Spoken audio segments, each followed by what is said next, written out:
Apakah suara saya kedengaran? Terdengar, Bu. Kedengeran, Bu. Sebelum kita mulai, untuk ketiga komting, tolong dilaporkan jumlah mahasiswanya di setiap kelas berapa, dan sekarang berapa yang hadir, berapa yang tidak hadir.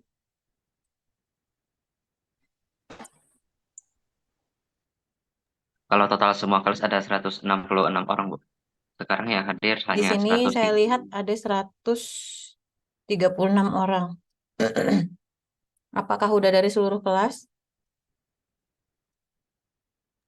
Belum, Bu. Kalau dari seluruh kelas, seluruhnya 166.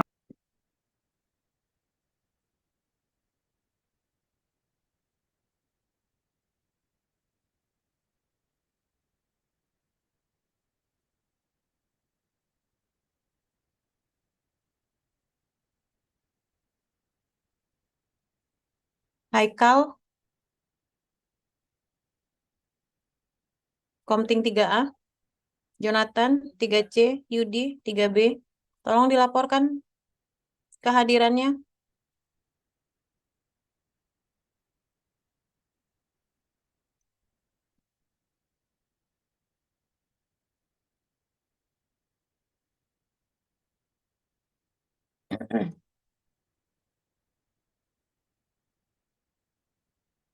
Mohon laporannya, adik-adik sekalian, atau responnya, suara saya kedengaran apa tidak.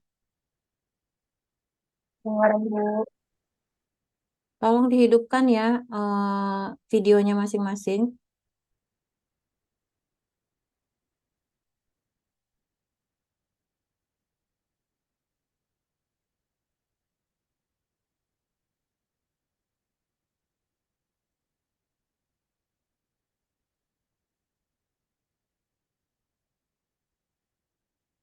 Izin Bu, kelas C belum hadir semua Bu.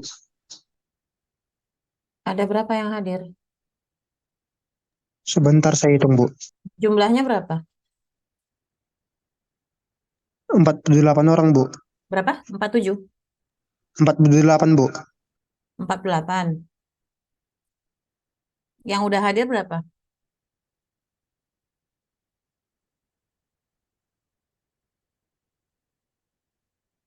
Ini komting yang lain mana? Yang A sama B? Saya, Bu. Jumlahnya berapa? Ini komting apa? Saya B, Bu. B. Berapa jumlah mahasiswanya? Iya, Bu. 56, Bu. 56. Iya, Bu. Yang hadir? Saya hitung sebentar ya, Bu. Iya. Yang A mana nih?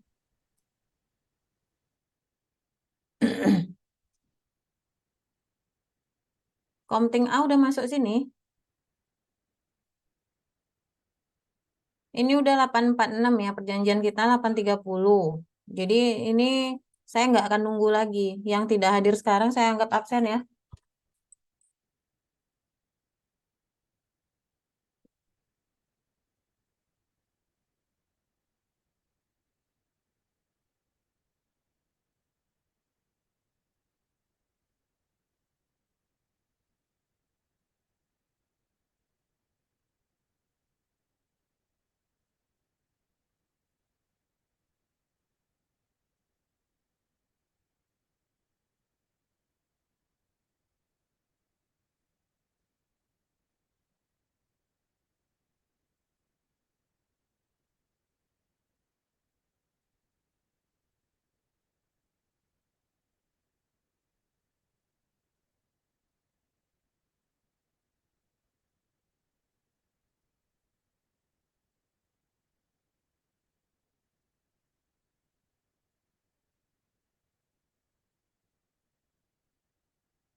Hmm?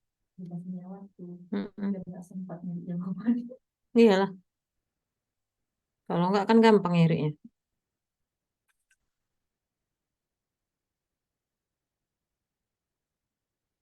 Karena berarti semua jawabannya ada di buku.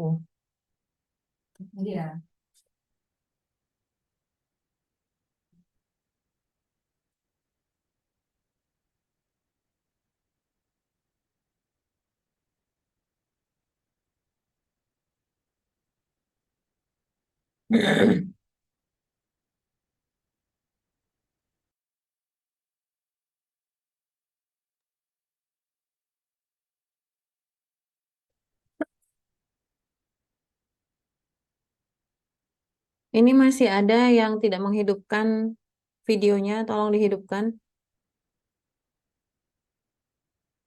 Dihidupkan, jangan latar yang lain-lain ya, orangnya kelihatan.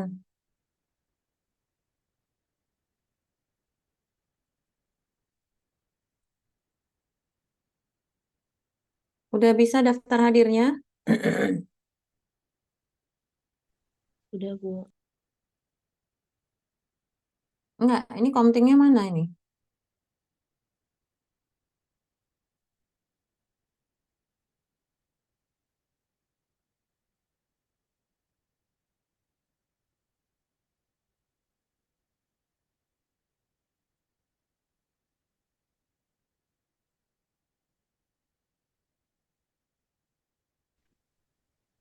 Yudi, Jonathan, Haikal, Ya, Bu. tolong daftar hadirnya di ini di share. Ada linknya nggak?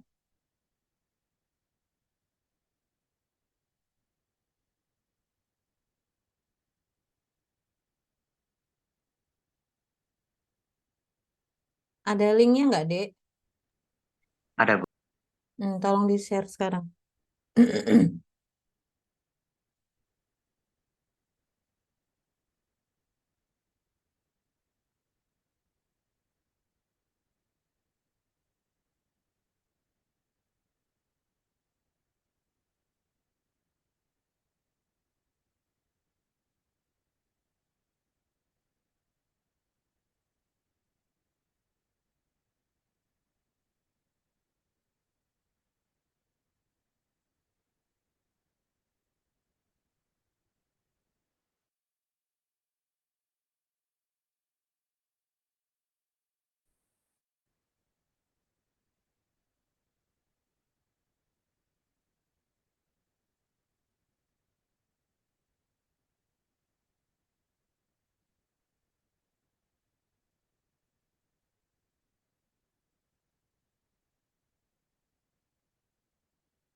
Sudah kelihatan share screen saya? Sudah, Bu. Sudah, Bu. Ya, itu absennya hanya bisa sampai jam 9 ya. Ya. Ya. Pertama-tama perkenalkan saya dari Balai Besar POM di Medan dengan nama Christine Pakpahan. Assalamualaikum warahmatullahi wabarakatuh. Selamat pagi adik-adik sekalian. Di sini saya akan membawakan terkait dengan peraturan perundang-undangan di bidang pengelolaan obat di fasilitas pelayanan kefarmasian. Mungkin kalau di ininya terkait dengan tata niaga ya, saya agak bingung diminta untuk terkait tata niaga. Yang saya interpretasikannya adalah mungkin itu terkait dengan pengelolaan obat. Yaitu dalam hal ini yang dikelola oleh fasilitas pelayanan kefarmasian.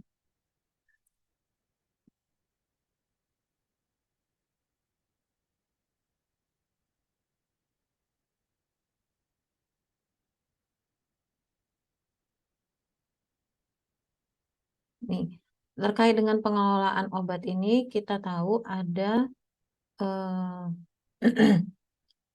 ada 3 yang tidak dapat dipisahkan terkait dengan pengelolaan obat, yaitu komoditasnya sendiri, obatnya sendiri, kemudian fasilitas kefarmasiannya, yaitu tempat untuk mengelola obat tersebut, kemudian yang bertanggung jawab ataupun yang berwenang untuk mengelola obat tersebut, yaitu tenaga kefarmasian. Di mana tenaga kefarmasian dalam hal ini adalah apoteker ataupun tenaga teknis kefarmasian. Di mana komoditas yang dikelola itu adalah obat, bahan obat, narkotika, psikotropika, dan prekursor. Untuk fasilitas kefarmasian sendiri bisa terdiri dari fasilitas produksi, yaitu industri farmasi, kemudian fasilitas distribusi, yaitu adalah PBF, kemudian fasilitas pelayanan, yaitu apotik, toko obat, instalasi farmasi, rumah sakit, dan puskesmas. Dan kalau untuk yang di pemerintahan, itu fasilitas distribusinya adalah gudang farmasi, ataupun misalnya yang ada di Dinas Kesehatan.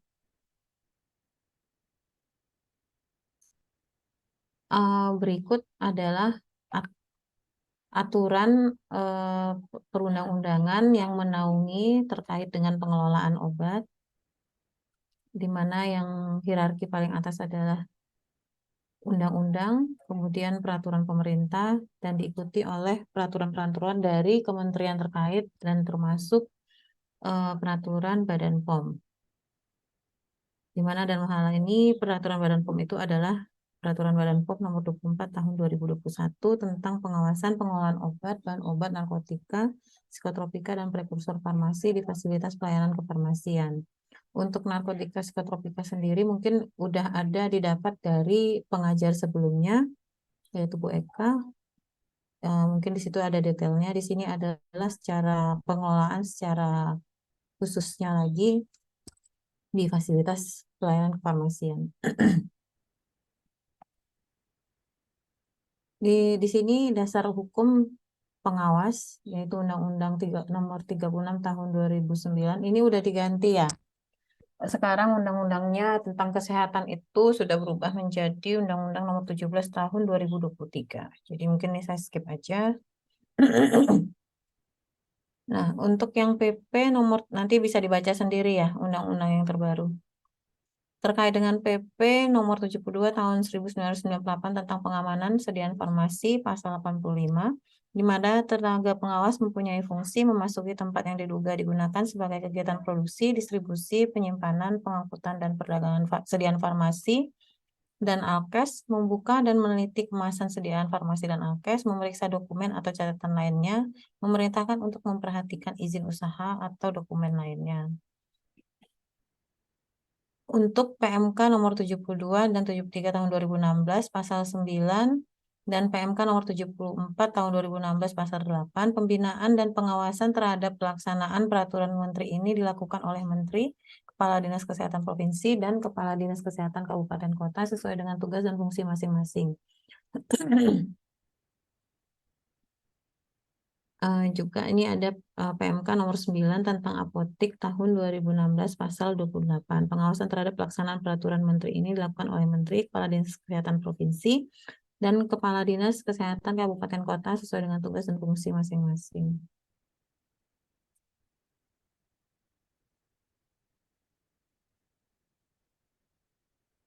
Standar pelayanan kefarmasian.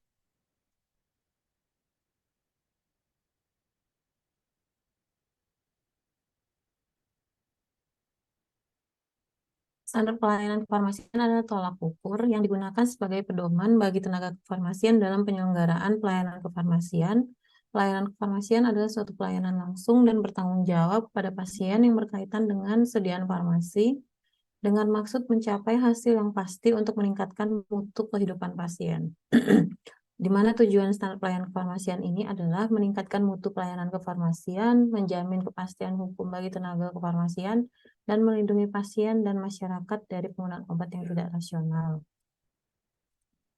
Di sini ini adalah pengelolaan sediaan farmasi, yaitu ada di rumah sakit, apotek, dan puskesmas. Ini adalah pengelolaan yang dilakukan, di mana untuk rumah sakit ada terkait dengan pemilihan, perencanaan, pengadaan, penerimaan, penyimpanan, pendistribusian, pemusnahan dan penarikan, pengendalian, dan administrasi. Di mana ada perbedaannya dengan apotek, di mana di apotek ini tidak ada dilakukan pendistribusian dan ataupun pemilihan. Karena yang namanya apotek adalah sarana pelayanan kesehatan di mana itu tidak melakukan pendistribusian. Kemudian kalau di puskesmas ini sama dengan yang di rumah sakit kecuali terkait dengan pemilihan dan ada tambahan pemantauan dan evaluasi. PP 51 tahun 2009 tentang pekerjaan kefarmasian pasal 21 ayat 1 dalam menjalankan praktek kefarmasian pada fasilitas pelayanan kefarmasian apotek harus menerapkan standar pelayanan kefarmasian. Pasal 23 ayat 1 dalam melakukan pekerjaan kefarmasian apoteker sebagaimana dimaksud pada pasal 20 harus menetapkan standar prosedur operasional. Pasal 24 ayat 1 dalam melakukan pekerjaan kefarmasian pada fasilitas pelayanan kefarmasian, apoteker dapat mengangkat seorang apoteker pendamping yang memiliki SIPA. Di sini yang penting itu adalah yang ada SIPA-nya ya. Jadi kalaupun ada banyak apoteker di dalam satu apotek, tetapi tidak ada surat menunjukkan sebagai apoteker penanggung jawab ataupun pendamping, itu berarti tidak legal. Untuk PMK 889 tahun 2011 sebagaimana diubah dengan PMK 31 2016 tentang registrasi izin praktek dan izin kerja tenaga kefarmasian pasal 17, setiap tenaga kefarmasian yang akan menjalankan pekerjaan kefarmasian wajib memiliki surat izin sesuai tempat tenaga kefarmasian bekerja SIPA atau SIPTTK. Berikut adalah pedoman pengelolaan obat, bahan obat, dan NPP di fasilitas pelayanan kefarmasian, di mana pengelolaan obat tersebut meliputi pengadaan, penerimaan, penyimpanan, penyerahan, pengembalian, dan pemusnahan dan pelaporan. Di sini kita bisa lihat terkait dengan pengadaan obat dan bahan obat, di mana sumber pengadaan obat dan bahan obat itu haruslah bersumber dari fasilitas resmi berupa industri farmasi atau pedagang besar farmasi untuk menjamin legalitas, keamanan, mutu, dan khasiat obat dengan memastikan izin edar obat yang akan dipesan.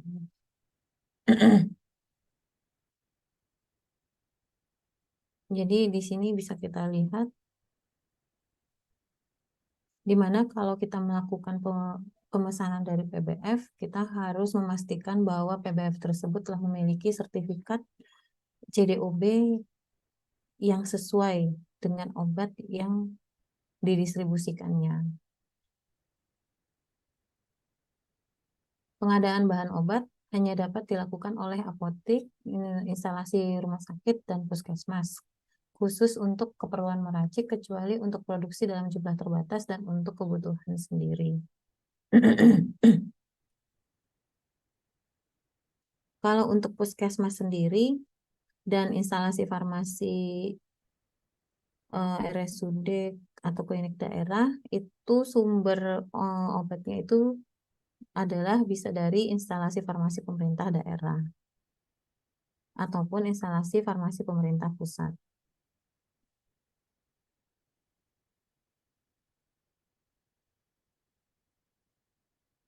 Ini untuk pengadaan narkotik, psikotropik, dan prekursor, sama bahwa untuk pengadaannya harus bersumber dari fasilitas resmi, di mana pengadaan narkotika dari industri farmasi yang memproduksi narkotika wajib memiliki izin khusus produksi narkotika. Pengadaan narkotika dari PBF yang menyalurkan narkotika wajib memiliki izin khusus penyaluran narkotika dan sertifikat CDOB komoditi narkotika. Pengadaan narkotika dari instalasi farmasi pemerintah yang menyalurkan narkotika wajib memiliki izin khusus penyaluran narkotika. Dalam hal pengadaan bersumber dari PBF harus dipilih PBF yang telah memiliki sertifikat CDOB. Jadi sama aja ya dengan obat lainnya, tetapi ada rambu-rambu khusus terkait dengan pengadaan narkotika.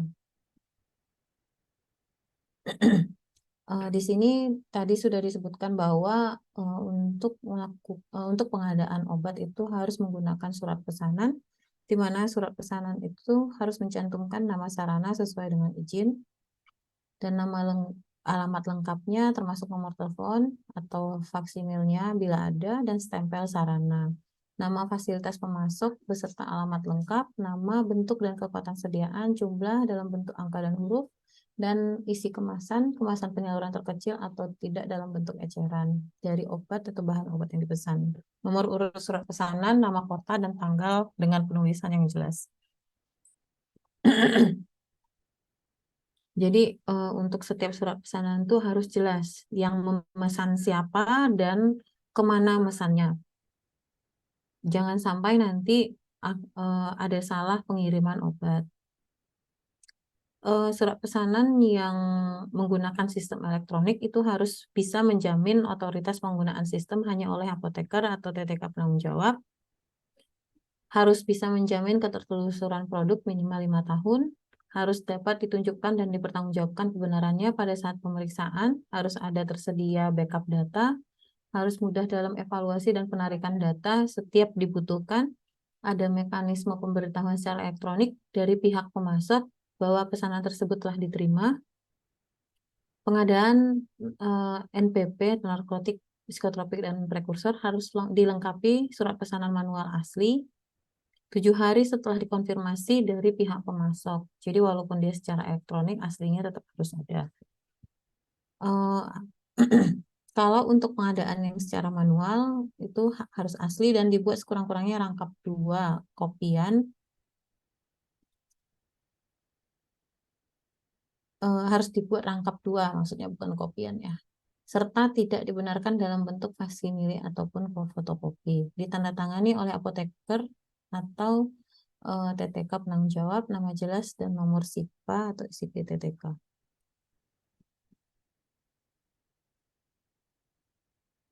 Ini untuk surat pesanan khusus narkotik, psikotropik, dan prekursor, di mana format sesuai ketentuan perundang-undangan,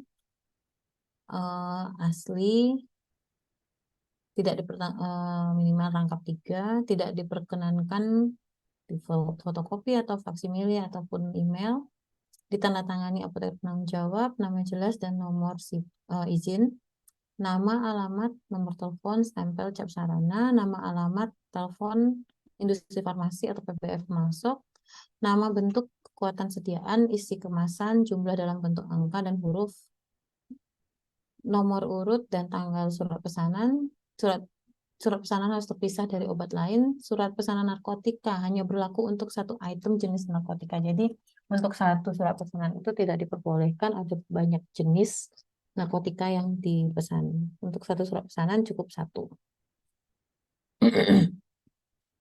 Dengan catatan apabila surat pesanan tidak dapat dilayani oleh PBF ataupun industri farmasi, harus dibuat surat penolakan pesanan paling lama 7 hari kerja. tetap diarsipkan dan diberi tanda pembatalan yang jelas. Jadi bukan berarti apabila kita memesan obat kemudian ada yang tidak bisa dilayani misalnya, kemudian dibuang saja atau disimpan sembarangan, tetapi itu tetap harus ada bukti penolakannya dan ada diarsipkan terkait dengan ada tanda pembatalan dari pesanan tersebut. Jangan sampai sebenarnya obat diberikan tapi tidak ada bukti. Ini untuk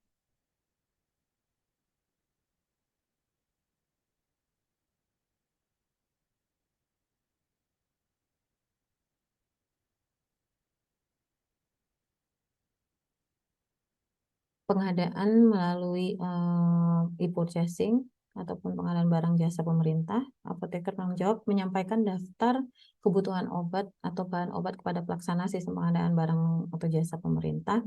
Jadi kalau misalnya seperti instalasi farmasi pemerintah ataupun di puskesmas itu pengadaannya kan melalui ini ya.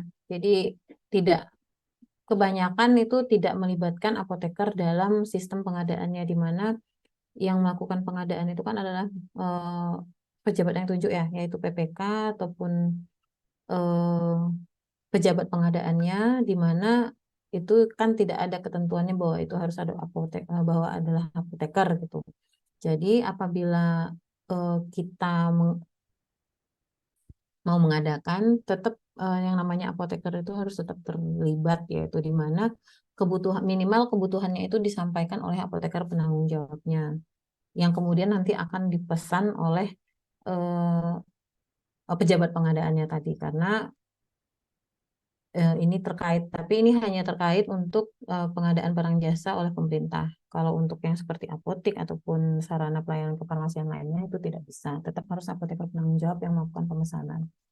Apoteker penanggung jawab menyampaikan surat pesanan kepada pemasok, jumlah pengadaan obat tidak dalam jumlah eceran atau kemasan penyaluran terkecil, pengadaan bahan obat dilakukan oleh pelaksana sistem pengadaan barang jasa pemerintah. Apoteker penanggung jawab harus memonitor pelaksanaan pengadaan bahan obat pemerintah. Apoteker penanggung jawab harus menyimpan salinan dokumen e-purchasing atau dokumen pengadaan termasuk surat perintah mulai kerja atau surat perintah kerja SPK lengkap beserta daftar dan jumlah bahan obat yang akan diadakan.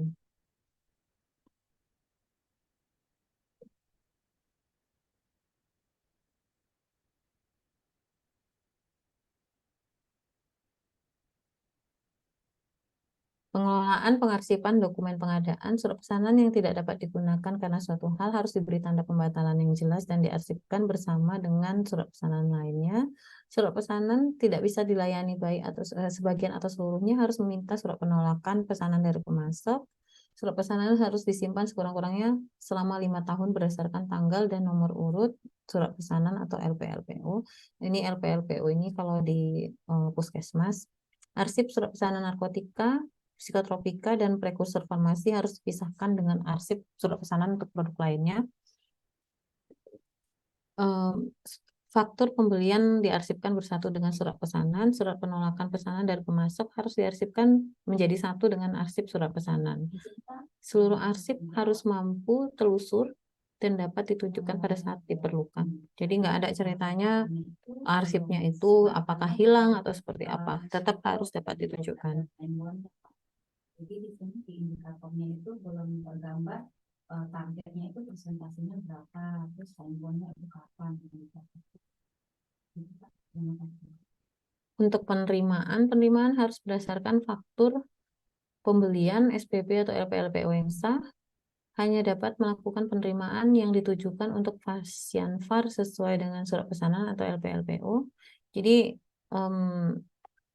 apabila kita misalnya di apotek menerima barang, kita kan cek tuh ininya fakturnya. Apabila fakturnya itu ditujukan kepada apotek yang lain yang bukan namanya kita, itu wajib ditolak. Walaupun mungkin kita butuhkan ya obat tersebut, ataupun mungkin obatnya sama dengan yang kita butuhkan. Tapi kalau nama apotek yang tercantum di faktur tersebut adalah apotek yang berbeda, itu wajib dikembalikan. Harus dilakukan oleh apoteker atau tenaga teknis kefarmasian penanggung jawab. Apabila apoteker atau TTK penanggung jawab berhalangan, dapat didelegasikan ke tenaga kefarmasian lainnya, di mana di sini harus ada surat pendelegasian. Apabila apoteker penanggung jawab puskesmas berhalangan, didelegasikan ke tenaga kefarmasian atau tenaga medis atau tenaga kesehatan lainnya, di mana kalau di puskesmas ini harus ada penunjukan dari kepala puskesmasnya. Hal-hal yang perlu dilakukan pada saat penerimaan barang itu adalah harus diperiksa kondisi kemasan dalam keadaan baik, kesesuaian obat yang diterima dengan surat pesanan kita, kesesuaian obat yang diterima dengan faktur. Jadi jangan sampai obat yang datang dengan yang kita pesan berbeda, ataupun obat yang datang itu berbeda dengan faktur yang diberikan ke kita. Itu harus sama. Ketidaksesuaian nama produsen, nama pemasok, nama obat, bahan obat atau jumlahnya, bentuknya, kekuatan sediaan obat, dan isi kemasan produk tersebut haruslah dikembalikan di hari yang sama dan disertakan berita acara penerimaan tidak sesuai. Kalau khusus untuk produk rantai dingin atau cold chain product ataupun CCP, harus diperiksa kondisi cool box-nya, karena kan CCP ini kan dia harus dikondisikan sesuai dengan suhu yang dibutuhkan sesuai dengan yang ditetapkan oleh pabrikan. Di mana kita harus memeriksa kondisi cool box dan catatan pemantauan suhu saat diterima. Jika produk rantai dingin atau CCP ini dilengkapi dengan misalnya vaksin gitu kan, dia ada VVM-nya ataupun vaksin vial monitor, dilakukan pemeriksaan kondisi VVM-nya pada saat diterima. Karena di situ nanti akan kelihatan apakah produk tersebut masih dalam kondisi baik atau tidak. Nah, apabila setelah diperiksa itu ada ketidaksesuaian nomor batch atau tanggal kadaluarsa, makanya harus dikoreksi. Jadi untuk produk yang masuk itu nomor batch yang tercantum di produk dengan nomor batch yang tercantum di faktur itu haruslah sama. Apabila berbeda, harus dikonfirmasi ke pemasoknya, tidak bisa diubah sendiri. Jadi pilihannya adalah apakah mengembalikan produk atau memperbaiki faktur, mengganti fakturnya dengan yang baru. Seperti itu. Dan apabila sudah sesuai, faktur tersebut ditandatangani, disertai nama, ada nomor SIPA atau SIP TTK, dan distempel. Cuman kan di situ belum disebutkan berapa target persentase yang ingin dicapai. Nah, mungkin di situ ada target persentasenya misalnya 8. Untuk penyimpan di tahun pertama misalnya.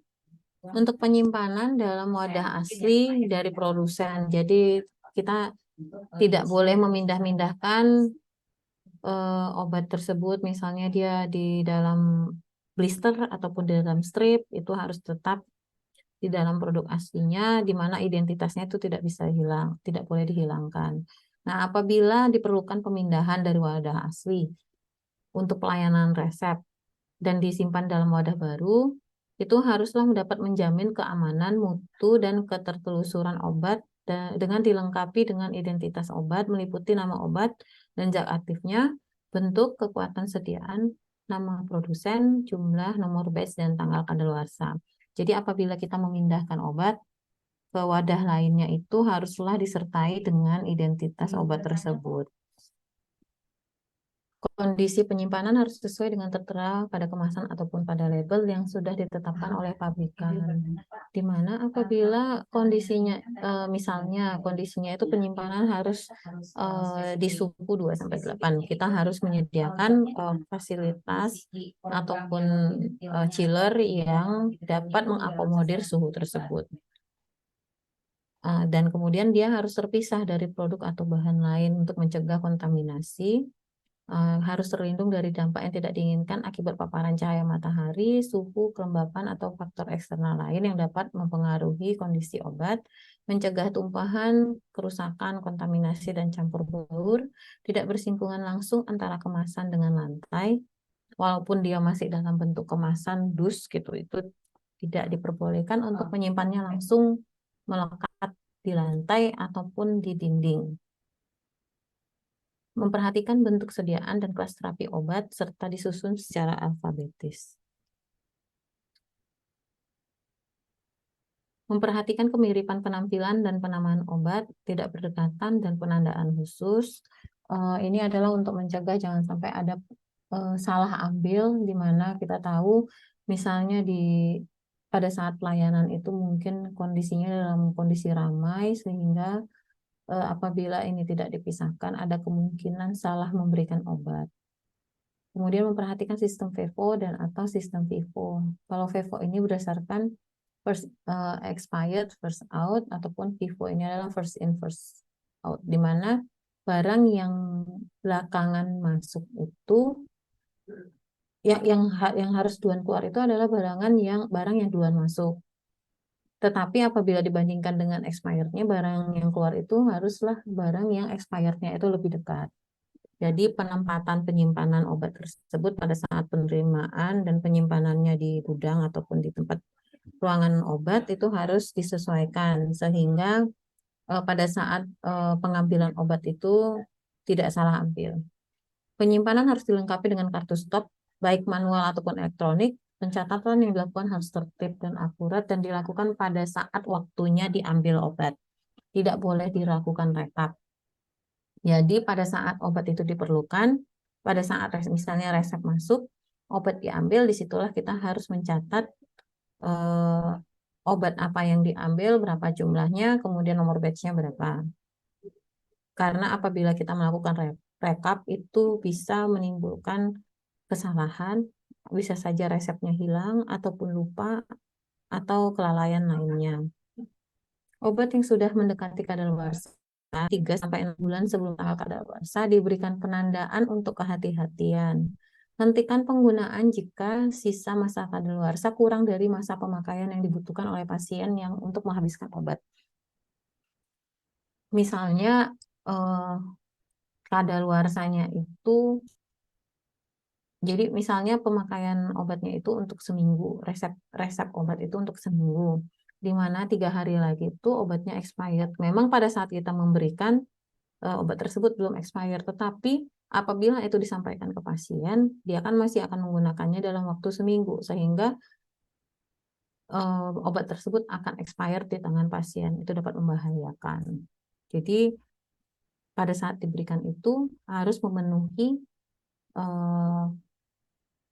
jadi obat tersebut tidak boleh kadaluarsa di tangan pasien. Dalam hal tempat penyimpanan obat dilengkapi label identitas obat, nama, bentuk kesediaan, dan kekuatan, maka harus dipastikan label identitas obat pada tempat penyimpanan sesuai dengan identitas obat yang disimpan di dalamnya.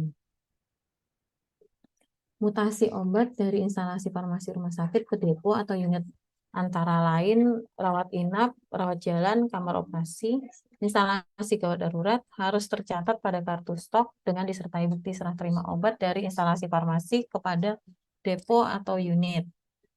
Narkotika psikotropika harus disimpan dalam lemari khusus penyimpanan narkotika psikotropika, prekursor farmasi dan di tempat yang aman berdasarkan analisis risiko, di mana ada pembatasan akses personil, mudah diawasi langsung oleh penanggung jawab. Obat atau bahan obat rusak dan atau kadaluarsa harus disimpan terpisah dari obat atau bahan obat yang masih layak guna dan diberi penandaan yang jelas, serta dilengkapi dengan pencatatan berupa kartu stok atau kartu stok manual ataupun elektronik. Tempat penyimpanan narkotika, psikotropika, prekursor, dan obat-obat tertentu harus mampu menjaga keamanan, khasiat, dan mutu. Penyimpanan narkotika, psikotropika, dan prekursor farmasi wajib memenuhi standar pelayanan kefarmasian. Untuk narkotika dan psikotropika, penyimpanannya dilarang digunakan untuk menyimpan barang lain. Ini untuk mencegah, karena kan untuk penyimpanan narkotika ini kan dan psikotropika ini kan ada penanggung jawabnya. Apabila nanti disimpan dengan barang yang lain, berarti kan aksesnya itu terbuka untuk orang lain juga yang bukan merupakan penanggung jawab. Apotek, instalasi farmasi rumah sakit, puskesmas, dan instalasi farmasi klinik harus memiliki tempat penyimpanan narkotika dan psikotropika berupa lemari khusus. Lemari khususnya ini dalam penguasaan apoteker penanggung jawab. Untuk pencatatan dan penyimpanan harus dilengkapi dengan kartu stok, tadi udah saya sebutkan, baik manual ataupun elektronik, di mana kartu stok tersebut sekurang-kurangnya memuat nama obat, bahan obat, bentuk sediaan dan kekuatan obat, jumlah persediaan, tanggal, nomor dokumen, dan sumber penerimaannya. Misalnya tadi dia misalnya di sini yang dicatat itu adalah nomor fakturnya, kemudian misalnya pembeliannya dari PPFA itu dicantumkan di kartu stok tersebut, kemudian jumlah yang diterima, tanggal, nomor dokumen, dan tujuan penyerahan atau penggunaan. Kalau di sini misalnya di apotek, kalau tanggalnya itu berarti tanggal resep ya, nomor dokumen, nomor resepnya, kemudian tujuan penyerahannya mungkin itu nama pasiennya bisa. Kemudian jumlah yang diserahkan berapa, nomor batch dan kadaluarsa setiap penerimaan atau penyerahan atau penggunaan, di mana jadi nomor batch ini dan kadaluarsa itu tetap harus dicantumkan setiap masuk dan keluar barang, tidak direkap, tapi setiap faktur yang masuk harus ada nomor batch dan kadaluarsanya, dan keluarnya juga harus ada dicatat. Paraf atau identitas petugas yang mengerjakan. Hal ini maksudnya adalah untuk mempermudah penelusuran apabila ada kejadian yang tidak diinginkan di kemudian harinya, sehingga kita mudah menelusurinya. Pencatatan yang dilakukan harus tertib dan akurat. Jika pencatatan dilakukan secara elektronik, maka harus tervalidasi, mampu telusur, dan dapat ditunjukkan saat diperlukan. Tidak bisa ada alasan pada saat misalnya Badan POM atau Balai POM datang memeriksa mengatakan bahwa komputer dalam kondisi rusak atau data hilang, itu tidak bisa. Jadi sebelum terjadi kehilangan, sebelum terjadi kerusakan, kita harus pikirkan bagaimana cara supaya ada backupnya dan harus tervalidasi. Nah, dia kalau elektronik itu harus mampu telusur. Kalau tadi kan namanya yang manual itu kan minimal 5 tahun disimpan, yang kemudian boleh dimusnahkan. Kalau untuk elektronik juga seperti itu, harus mampu telusur informasi mutasi itu sekurang-kurangnya 5 tahun terakhir. Harus tersedia sistem pencatatan lain yang dapat dilihat setiap dibutuhkan. Inilah maksudnya tadi backup system. Jadi data itu harus di backup dan datanya itu harus valid dan sama seperti yang elektroniknya tadi. Jadi tidak boleh ada gap, tidak boleh ada perbedaan antara data yang aslinya dengan backupnya. Harus dapat disalin, dikopi atau diberikan ataupun dicetak. Harus memiliki sistem perlindungan data elektronik melalui sistem otorisasi pengguna, misalnya password untuk mencegah akses yang tidak berwenang terhadap data elektronik. Jadi harus jelas akses dari masing-masing pengguna data elektronik tersebut, misalnya apoteker penanggung jawab, dia wewenangnya sampai di mana, kemudian misalnya TTK, itu harus jelas, jangan sampai password kita digunakan oleh orang lain. Pencatatan pada kartu stok harus dilakukan secara tertib dan akurat, yaitu pencatatan dilakukan setiap kali ada transaksi penerimaan atau penyerahan. Jumlah persediaan sesuai dengan mutasi penerimaan atau penyerahan yang dilakukan, termasuk jika ada obat atau bahan obat yang hilang, rusak, atau kedaluarsa. Dan kartu stok manual diletakkan bersama atau berdekatan dengan obat atau bahan obat yang bersangkutan. Ini adalah untuk mempermudah pengisiannya. Melakukan stok off-name secara berkala sekurang-kurangnya sekali dalam 6 bulan untuk obat dan prekursor, dan stok off-name narkotika dan psikotropika secara berkala sekurang-kurangnya sekali dalam 1 bulan. Dibukti dengan keterangan adanya tanggal pelaksanaan stok off-name, rekonsiliasi jumlah pemasukan atau penerimaan, jumlah pengeluaran atau penggunaan, dan stok akhir. Paraf manual atau elektronik petugas yang melakukan stok off-name. Melakukan stok off-name narkotika dan psikotropika secara berkala sekurang-kurangnya sekali dalam 1 bulan. Melakukan investigasi apabila ada selisih stok pada saat stok off-name tersebut dengan fisiknya. itu harus dilakukan investigasi, di mana investigasi tersebut harus dituangkan dalam berita acara hasil investigasi selisih stok. Dokumen harus mampu telusur dan dapat diperlihatkan saat diperlukan. Maksudnya dokumen dari stok online tersebut. Jadi di berita acara hasil investigasi ini kita harus menuangkan apa yang kita lakukan terkait dengan selisih stok tadi. Apakah kita melakukan penelusuran, misalnya kalau di apotek kita melihat kembali surat pesan, faktur yang ada, ataupun resep-resep yang ada, sehingga itu semua dituangkan dalam berita acara hasil investigasi, dan kesimpulan yang dilakukan itu harus dituangkan dalam berita acara tersebut. Ini untuk penyerahan.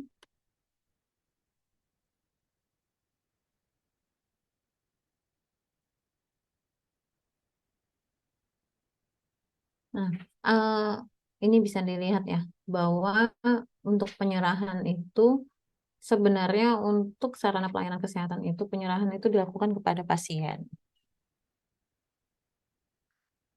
Untuk apotik, instalasi farmasi rumah sakit, instalasi farmasi klinik, toko obat, puskesmas, instalasi farmasi rumah RSUD atau klinik daerah itu haruslah sebenarnya kepada pasien. Di mana apabila apotik itu melakukan penyerahan obat ke dokter itu hanyalah obat emergensi. Aturannya itu dapat dilihat di Kemenkes nomor HK titik 01.07 garing Menkes garing 263 garing 2018 tentang daftar obat keadaan darurat medis pada praktek mandiri dokter. Dan apabila diserahkan ke bidan juga, itu sesuai dengan Permenkes nomor 28 tahun 2017 tentang izin dan penyelenggaraan praktek bidan.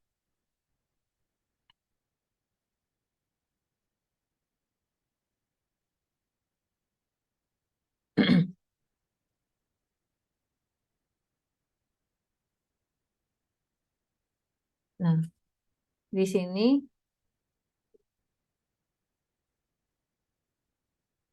terkait dengan penyerahan obat dari apotik ataupun dari toko obat ke apotik lainnya, itu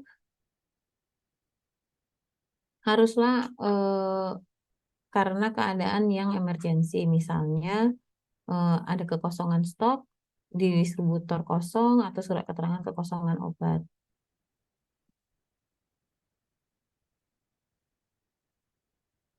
Di mana untuk obat keras, penyerahannya kepada pasien itu haruslah berdasarkan resep dokter.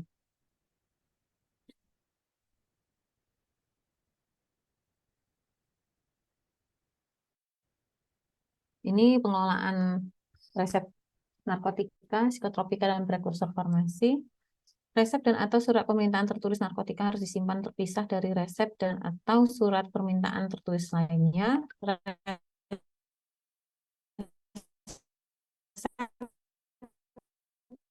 Atau surat permintaan tertulis psikotropika. Resep dan atau surat permintaan tertulis prekursor farmasi harus disimpan terpisah dari resep atau surat permintaan tertulis lainnya. Jadi ini harus terpisah ya dari obat lainnya.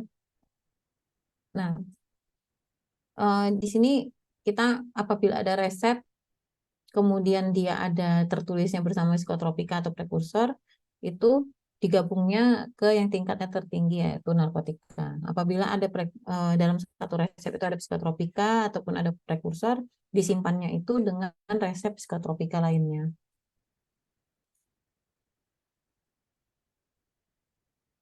Nih, apoteker atau tenaga teknis farmasi yang penanggung jawab wajib bertanggung jawab terhadap penyerahan obat. Penyerahan obat golongan obat keras kepada pasien hanya dapat dilakukan berdasarkan resep dokter.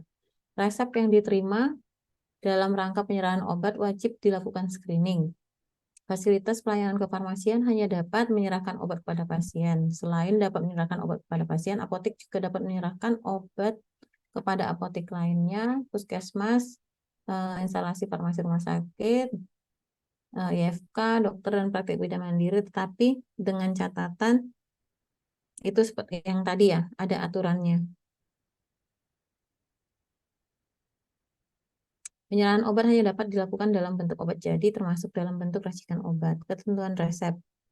Ini berikut adalah ketentuan resep, di mana harus memuat apa saja, di mana resep obat dengan permintaan ITER dilarang diserahkan sekaligus, Salinan resep adalah salinan yang dibuat dan ditandatangani oleh apoteker menggunakan belangko salinan resep dan bukan merupakan fotokopi dari resep asli. Resep dan atau surat permintaan tertulis harus mampu tertelusur dan dapat ditunjukkan pada saat diperlukan. Resep dan atau surat permintaan tertulis disimpan sekurang-kurangnya 5 tahun. Penyerahan CCP ini harus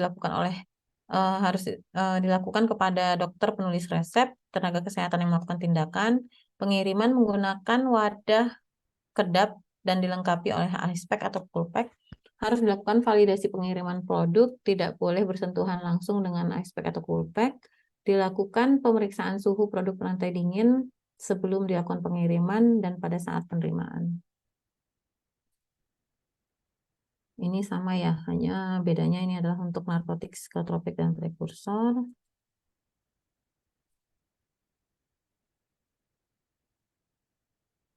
Untuk pengembalian obat itu harus dilengkapi dengan dokumen serah terima pengembalian obat yang sah dan fotokopi arsip faktur pembelian.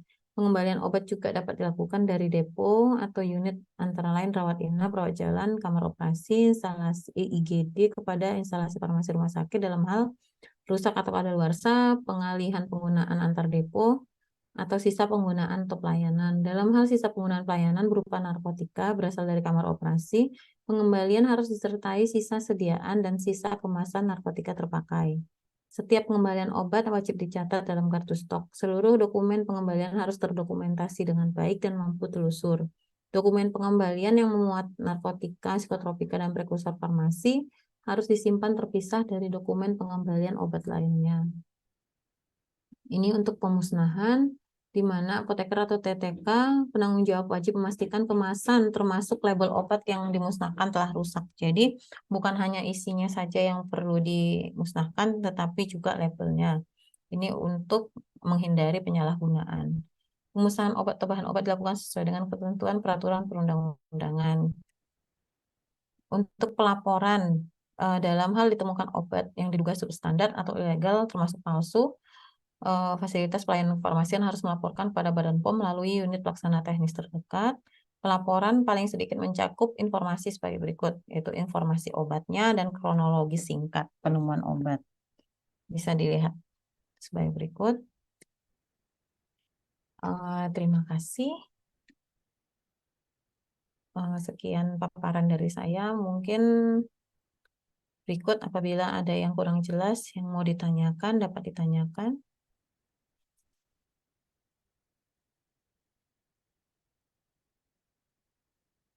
Apabila nggak ada yang bertanya, biar saya yang nanya.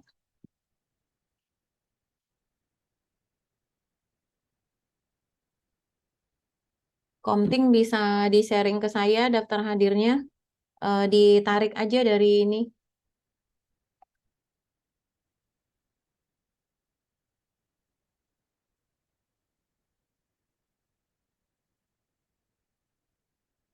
Komting kelas 3A,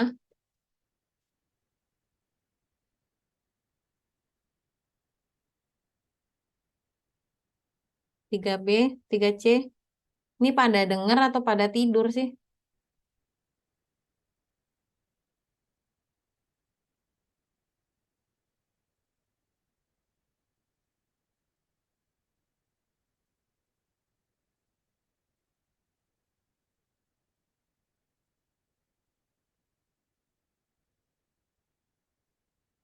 Yudi,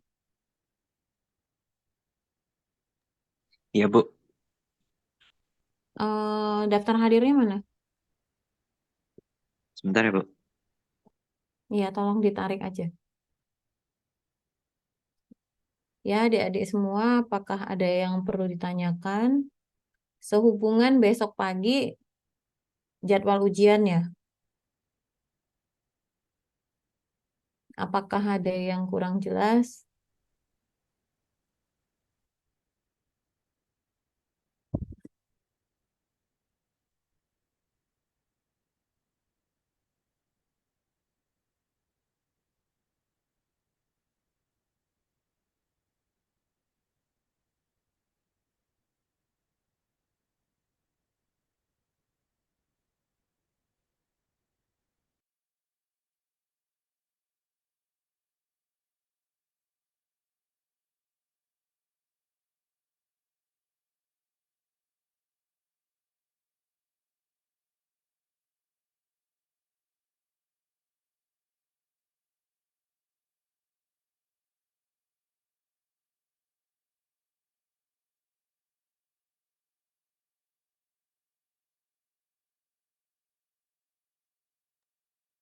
Bagaimana adik-adik? Ini nggak ada yang nanya, nggak ada yang ngomong. Saya ngomong sendiri. Kalau saya ngomong sendiri, saya hanya jelasin sama diri saya sendiri, nggak ada gunanya gitu. Hanya nanti setelah ujian, apabila ada nilainya yang jelek, jangan saya dihubungin ya. Soalnya pengalaman sebelumnya tuh seperti itu. Pertama, nilai itu bukan hanya dari saya, karena yang ngajar itu ada dari Dinas Kesehatan juga dan ada dari dosen USU, seperti itu. Dan saya nggak mau dihubungi pribadi person by person. Apabila ada yang perlu ditanyakan ke saya, mohon lewat Komting. Jangan ada yang menghubungi saya langsung. Nggak mungkin saya meladeni seluruh ini berapa? 137 orang ini aja mungkin belum semuanya ya. Kelas A itu ada berapa orang ya? Izin Bu, ada 64 Bu. 64.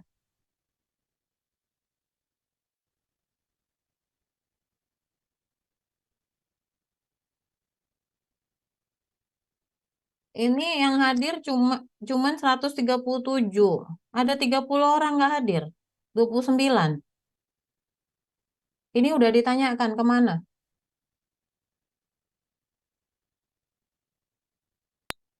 Izin Bu, di Zoom ini ada beberapa yang double gitu Bu, satu Zoom 2 orang. Dari mana saya tahu? Ini Zoom-nya ini ada yang ngasih tunjuk dinding, ada yang ngasih tunjuk langit.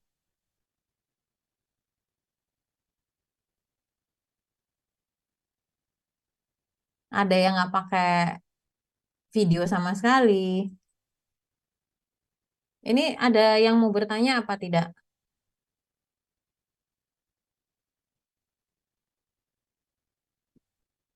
Apakah sudah jelas?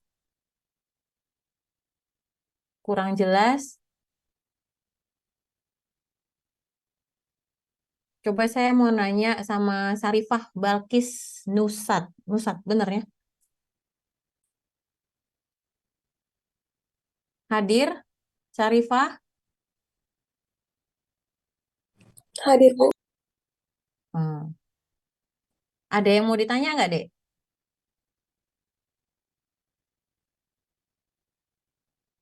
Kalau nggak ada, saya mau nanya. Coba dijelaskan. Tadi itu saya menjelaskan terkait apa ya?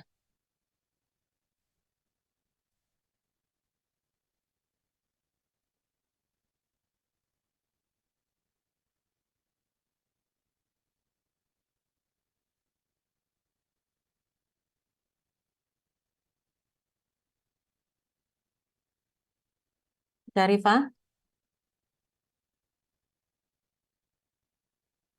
Masih ada atau udah keluar? Karena ini udah berkurang 7 orang.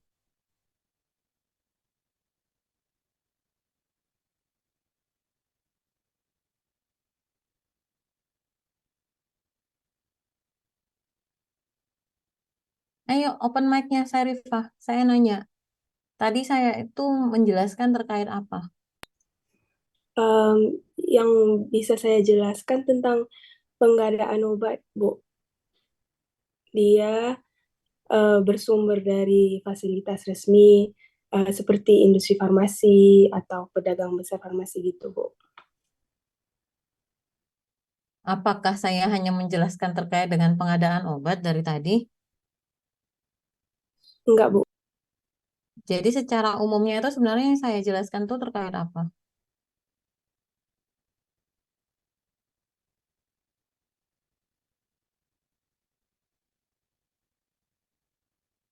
Ada yang tahu? Ada yang masih ingat? Karena kalau saya nggak ngasih bahannya berarti gimana dong ujian besok? Karena kalau umpamanya nggak ada kalau umpamanya hanya berharap materi yang saya punya tadi itu diberikan, kita nggak perlu ada paparkan tadi itu kan ada penjelasannya.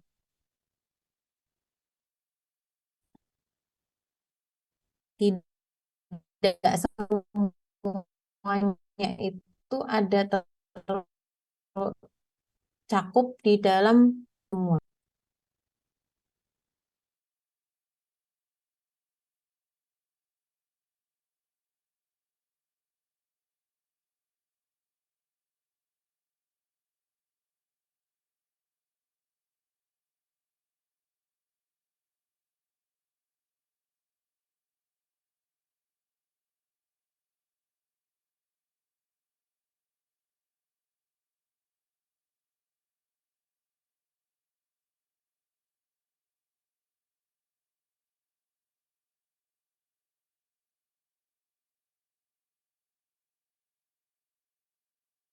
Ini di absensi yang diberikan ke saya ini nggak ada kelasnya ya?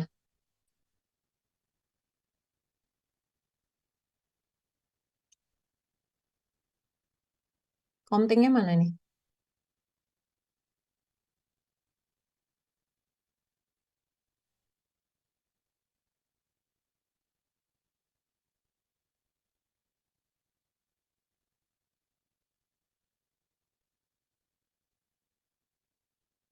Ada yang bisa jelasin nggak tadi yang saya tanya?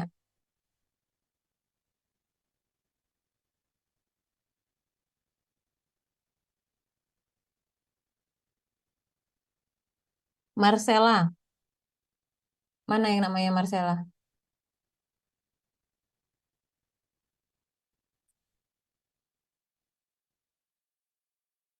Iya, Bu.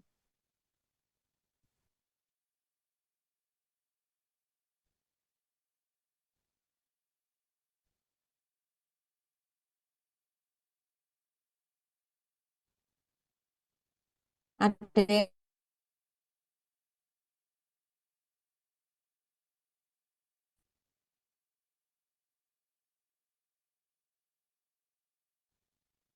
Davini, Venezia,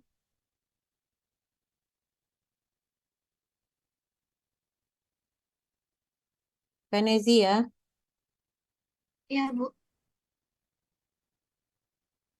Muhammad Nur Herman, Iya, Bu. Q Helen, Hadir, Bu. Sarah Joan, Hadir, Bu. Marcel Tanadi, Hadir, Bu. Saski Ashifa,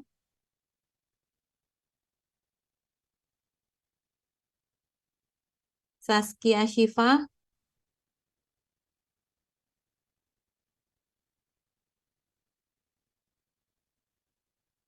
Gracia, Hadir, Bu. Anania, Ekaterina, Hadir, Bu.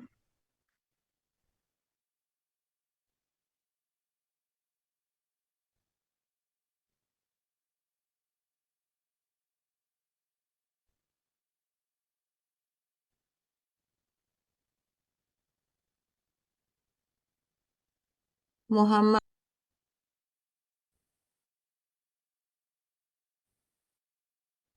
Felis, Krismary, Hadir, Bu. Adelina,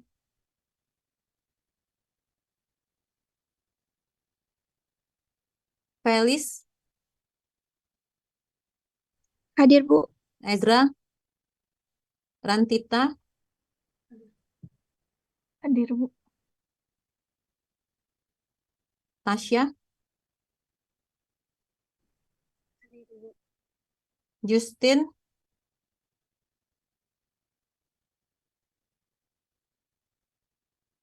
Raisya, Hadir, Bu. Uli Ignatia, Hadir, Bu. Rashid bin Rusti, Siti Azra Naifah,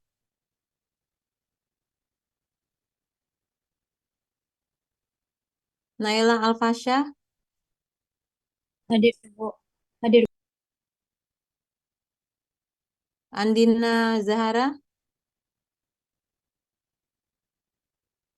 Hadir, Bu. Siti Hardini, Arfian Adri Hartopo, Nesi Nolanrisa, Hadir, Bu. Salsabila Yasmin, Hadir, Bu. Cindy Valentin, Hadir, Bu. Angelika Gloria,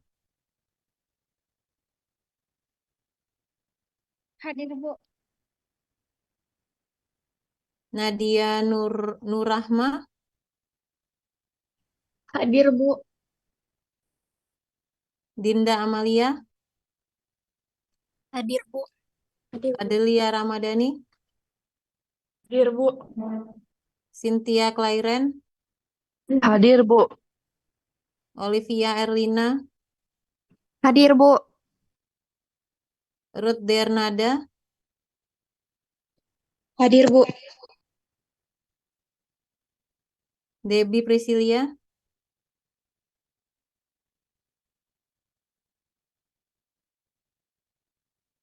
Debbie Priscilia, Riben Chandra, Hadir, Bu. Rahel Esther Claudia, Hadir, Bu. Lapindo Siregar, Hadir.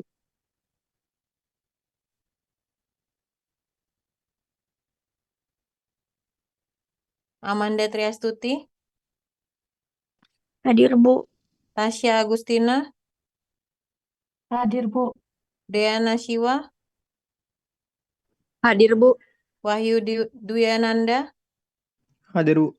Michelle William, Hadir, Bu. Iren Hana, Irene Hana, Magdalena, Shakila, Jennifer Sarah Tabarat, Hadir, Bu. Ahmad, Bu. gimana?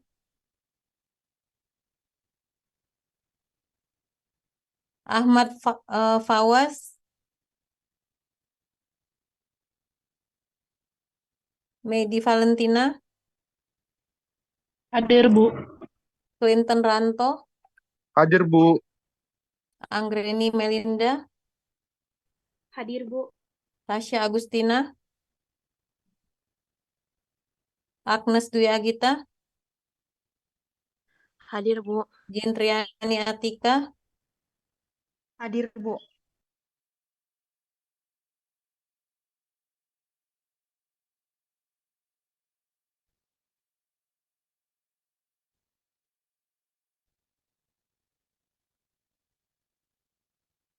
Risya Salsabila. Jadi tanya ini udah banyak yang nggak ada ya. Jadi hanya ngabsen terus keluar gitu.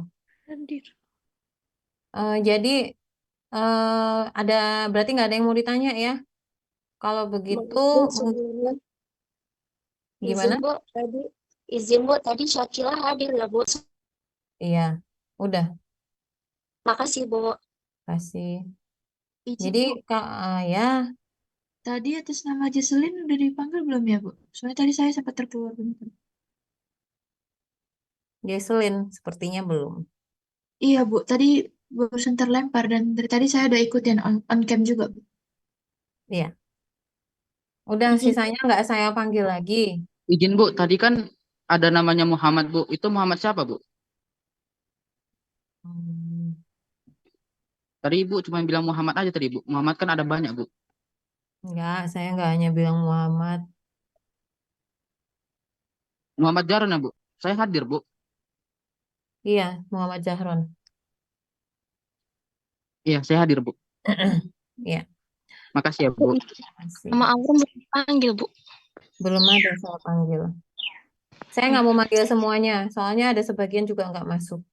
Jadi nanti tolong nanti saya kasih materinya itu ke komtingnya, nanti biar komtingnya yang bagi. Kalau memang nggak ada pertanyaan lagi, mudah-mudahan memang karena mengerti. Kalaupun memang nggak mengerti, mudah-mudahan soal ujiannya bisa dijawab. Karena besok pagi kalian akan ujian. Oke, mungkin demikian saja kuliah pagi ini. Terima kasih atas perhatiannya. Wassalamualaikum warahmatullahi wabarakatuh. Terima kasih, Bu. Waalaikumsalam warahmatullahi wabarakatuh. Terima kasih, Bu. Masih, Bu. Izin live Zoom meeting. Terima kasih.